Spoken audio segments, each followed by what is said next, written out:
আজকে আমরা এমন একটা বিষয় নিয়ে কথা বলবো যা খুবই গুরুত্বপূর্ণ, পুরুষের জীবনী শক্তি।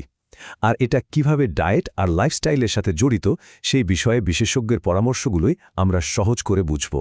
তো চলুন দেখে নিই আজকে আমরা কি বিষয় নিয়ে আলোচনা করতে যাচ্ছি।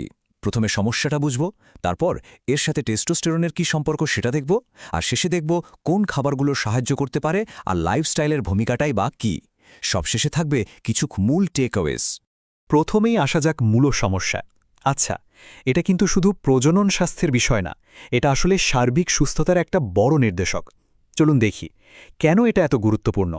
তো প্রশ্নটা হলো, ডায়েট বা খাবারের সাথে পুরুষের জীবনী শক্তির সম্পর্কটা ঠিক কোথায়? আমাদের আজকের আলোচনার উৎস কিন্তু ঠিক এই জায়গাতেই আলোকপাত করেছে আর বলছে যে খাবার এবং হরমোনের স্বাস্থ্যের মধ্যে একটা গভীর যোগসূত্র আছে। তো বিশেষজ্ঞরা বলছেন যে শুক্রাণুর ঘনত্ব কমে যাওয়াটা একটা প্রধান লক্ষণ। কিন্তু প্রশ্ন হলো, এটা কেন হচ্ছে? এর পেছনের মূল কারণটা আসলে কি? আর এখানেই বিষয়টা ইন্টারেস্টিং। উৎস বলছে এর মূল কারণটা প্রায় হরমোনাল, মানে টেস্টোস্টেরনের লেভেলে কোনো একটা গরমিল হচ্ছে। তো আমরা এখন শুধু একটা লক্ষণ দেখছি না, বরং এর গভীরে থাকা হরমোনাল কারণটার দিকে ফোকাস করছি। তাহলে চলুন পরের ধাপে যাই, টেস্টোস্টেরনের ভূমিকাটা আরও কাছ থেকে দেখা যাক আর বুঝি যে এটা কিভাবে সবকিছুর সাথে জুড়ে আছে। টেস্টোস্টেরন, এটা তো আমরা জানি প্রধান পুরুষ হরমোন। পেশির শক্তি, এনার্জি লেভেল আর পুরুষের সার্বিক বৈশিষ্ট্যগুলো ধরে রাখার জন্য এটা কিন্তু খুবই জরুরি। এখন যখনই এই হরমোনের মাত্রা কমে যায়, তখনই কিন্তু নানারকম স্বাস্থ্য সমস্যা দেখা দিতে শুরু করে। ব্যাপারটা কিন্তু বেশ সিরিয়াস। কম টেস্টোস্টেরনের প্রভাব শুধু প্রজনন স্বাস্থ্যে আটকে থাকে না। দেখুন, অকালে বুড়িয়ে যাওয়া, পেশির শক্তি কমে যাওয়া, সারাক্ষণ ক্লান্তি লাগা, দুর্বলতা, এই সব কিছুই এর সাথে জড়িত। মানে এটা দৈনন্দিন জীবনযাত্রার ওপরেও বড় প্রভাব ফেলে। তাহলে এখন সবচেয়ে জরুরি প্রশ্ন হলো, কি করা যায়? এর সমাধানটা কি? আর এর উত্তরটা শুরু হচ্ছে কিন্তু পুষ্টি বা নিউট্রিশন দিয়ে। ডায়েটিশিয়ানরা কিছু সুপারফুডের কথা বলছেন, যেগুলো শরীরের জরুরি পুষ্টির যোগান দিতে পারে। আর এই খাবারগুলোই কিন্তু হরমোনের ব্যালেন্স ফিরিয়ে আনতে দারুণভাবে সাহায্য করে। এর মধ্যে একটা খাবারের কথা বিশেষভাবে বলা হয়েছে, সেটা হলো আখরোট। আর উৎস অনুযায়ী প্রতিদিন প্রায় ৭০ গ্রাম আখরোট খাওয়ার পরামর্শ দেওয়া হয়েছে।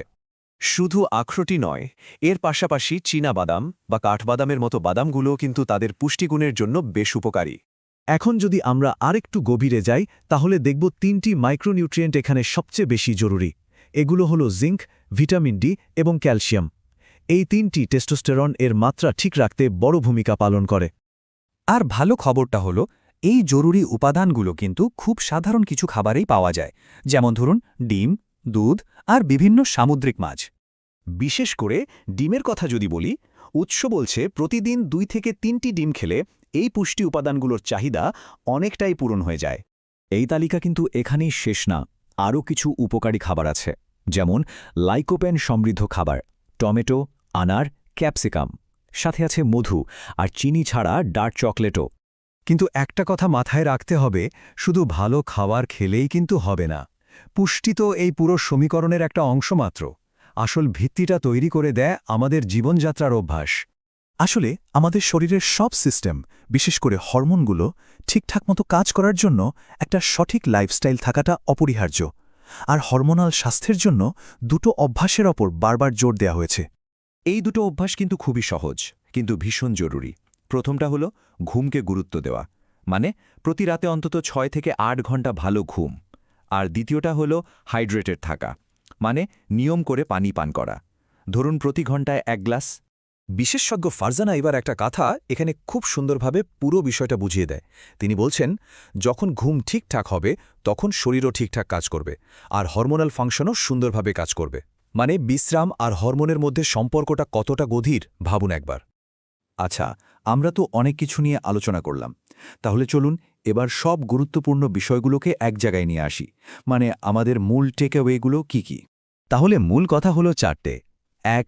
আখরোট, ডিম বা সবুজ শাকসবজির মতো পুষ্টিকর খাবার খাদ্য তালিকায় রাখা। ২.